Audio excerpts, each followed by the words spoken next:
So I haven't really posted for a while on YouTube, and the reason is probably kind of silly to most people, but it's quite real to me. So I've been really upset because I just had a baby almost 7 months ago, and my body still looks very pregnant, basically. And there are two parts of my brain talking to each other about this. So there's like the logical part of me, which is like, oh, you look grand, it's okay. In the grander scheme of things, it's not that important. Then there's like the old eating disordered side of me, which is like, what the hell? You need to do something about it now. You look ridiculous. And I just find it very hard. Like, I know some people feel upset about the way they look, especially after a change, menopause, postpartum, puberty, whatever. But like for me, it's not just me being a little bit upset when I get dressed. It's all I think about is me being fat. And anything that happens, if I spill, milk when I'm pouring it into a coffee mug, it's like, oh, it's because I'm fat. I have fat fingers. They're clumsy. If I don't do anything well, it's because I'm fat. Basically, that's just how the disordered part of me thinks all the time.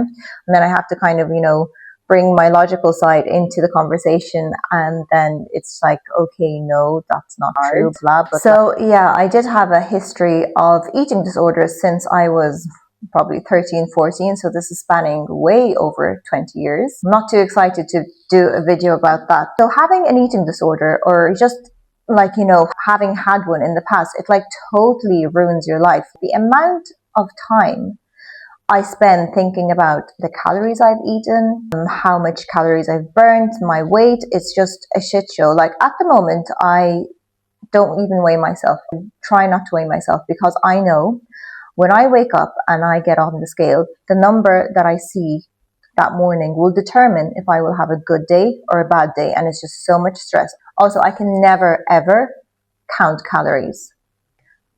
When I was young, we didn't have Google or, smartphones or apps. So I had a book. I actually think I still have that book. Let me see if I can get it. So when I was a teenager, I had a little pocket book, a Collins Calorie pocket book. And before I'd eat anything, I'd leaf through it and see how many calories each food had. So a very weird talent or quirk about me now is I probably know the calorie content of almost every single type of food.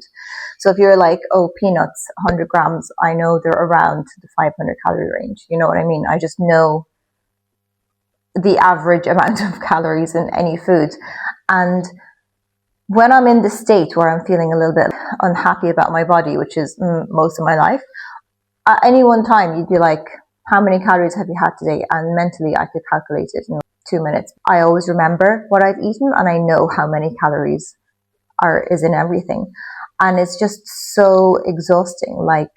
Like if you live this way, it's the worst way to live. The amount of energy I spend thinking about stupid things like this is ridiculous. Sometimes I think if I'd never had an eating disorder and I had this much brain power going on, I would have like taken over the world. Well, you know what I mean?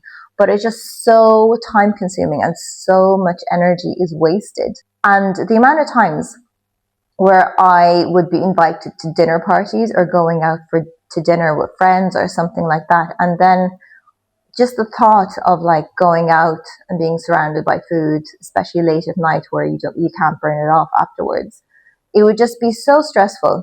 I'd always like last minute cancel. I'm not going. I just can't go. Like I just couldn't go. I just couldn't be bothered to deal with all the stress it would cause me. And the fact that like going out to dinner with friends causes me this much stress is like highly problematic, because especially in countries like Egypt, which they're dry countries, people don't drink or go to the pub, they go out for dinner. It's just so bad. So basically what I'm trying to say, if you have disordered eating or just an unhealthy relationship with food, please get it sorted out, because you don't want to be like me and living like this in your bloody 30s. It got so bad, I was actually seriously considering to get liposuction. So like I was in contact with a plastic surgeon who does liposuction. And then when I told them what I wanted, and like I sent them pictures and stuff, they were like, oh, are you going to get like a butt lift as well? And I'm like, oh, I didn't think I needed one, but obviously I'm so hideous that he thinks I need more work. And then that was kind of like a wake up call. I was like, do you know what? Sod them all, like this has just gone too far. And I think also part of the problem for me and my personal story with disordered eating was the peak of my eating disorder was like the first, before I went to uni, after I moved from Galway to Mansoura. That was like, you know, the peak of my disordered eating, and it got so bad I had heart issues and I was in hospital because like I had like basically a mini heart attack. And if I was in a country which had proper eating disorder facilities, I think because I was so scared of dying at the time, I would have like gotten on any program and I would have done anything to get better.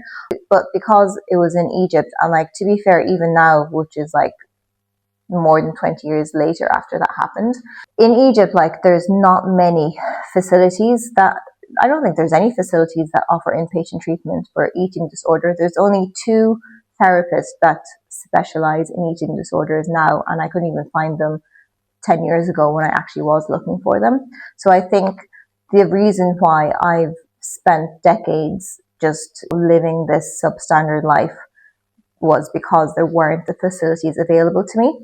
And it's very hard for someone who suffers from eating disorders to get help. I remember when I was in Galway, I did reach out to Bodywise, which is an organisation in Ireland which offers treatment.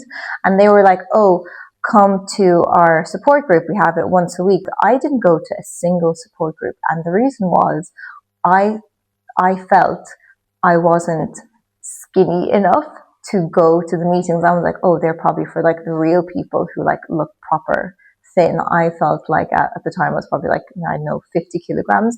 I was like, no, I'm not thin enough. They'd probably think I'm wasting their time. That's how bad it was at the time. So it's very hard for someone to seek help. But then when I wanted help and it wasn't available to me, it's just really sad. And I think that's one of the main reasons why I've spent so long like suffering from all these like intrusive thoughts and like just not living life fully.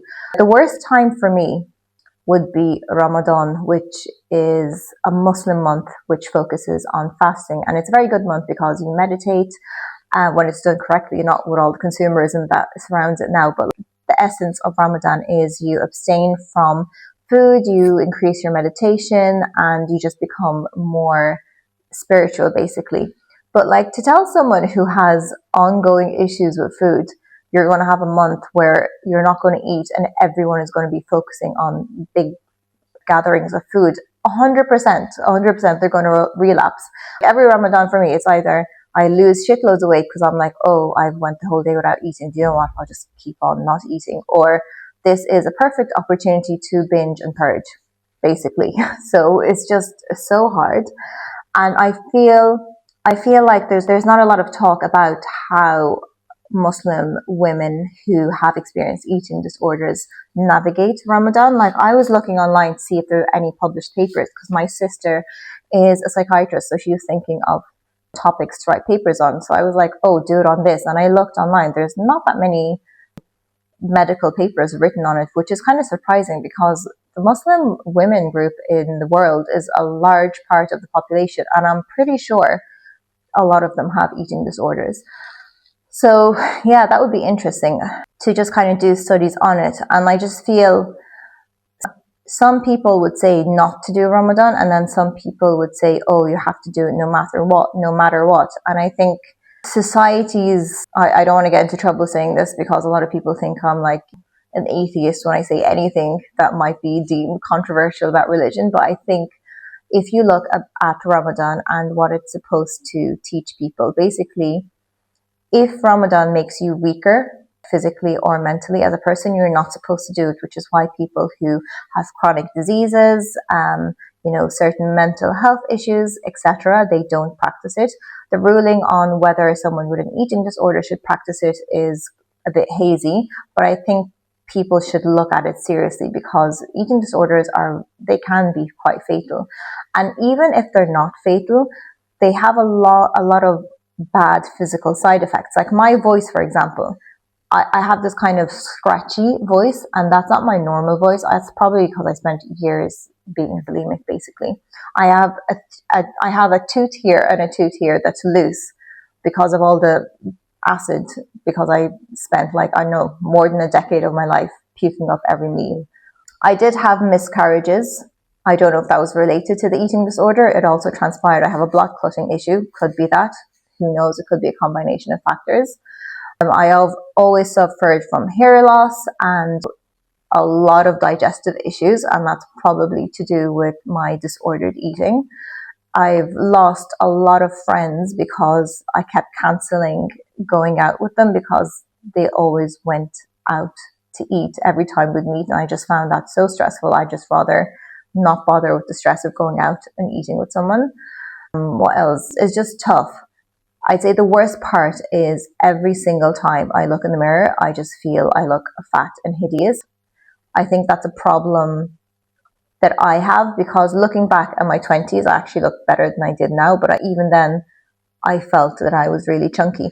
Even when I was at my thinnest, every time I looked in the mirror, I was always like, I could improve, I could improve. I think for eating disorders, there is an element of OCD and perfectionism that is kind of, involved, basically. I think it's very hard to treat. For someone like me who's had it for more than 20 years, at this stage, it's just like part of who I am, part of my identity. Like, even getting rid of that part of me, although I know it's a bad part of me, it's not a productive part of me. Losing that part is a bit scary, because every single time I had a stress event in my life, I did use my eating disorder as a clutch, because when you have an eating disorder, it engrosses all part of your life. It's just so immersive, because your life just becomes this thing. So whatever you're experiencing outside, if whatever stress there is, it seems small and irrelevant because you have this kind of disordered world that you're functioning in, if that makes sense.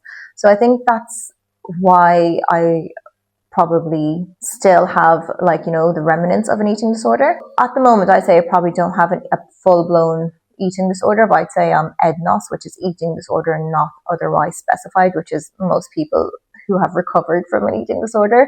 It's not fun, because basically you have all the intrusive thoughts of anorexia or bulimia, but just not the weight loss bit. So it's just the bad bits, basically. And so I don't know if this video will help anyone. I don't even know if I'll post it. I'll probably just, schedule it sometime in the future so I don't have to think about it ever again. But yeah, I hope this video helped. And if you do have an issue with eating disorders, please get help, because it sucks. It sucks. It's the worst part of my life. I just wish I could wake up and be like, oh, I'm 500 grams heavier than yesterday. I don't care. Or, oh, I'm going to eat this pizza and feel happy about it. Whatever. Or, oh, I don't know how many calories I ate today because I don't care. I just find that would be very liberating. But yeah, if you have an issue, go get help. Don't leave it for decades like me. I hope this helped you, and I hope anyone going through this gets the help that they need. And please like and subscribe if you enjoyed this, and talk to you soon. Bye.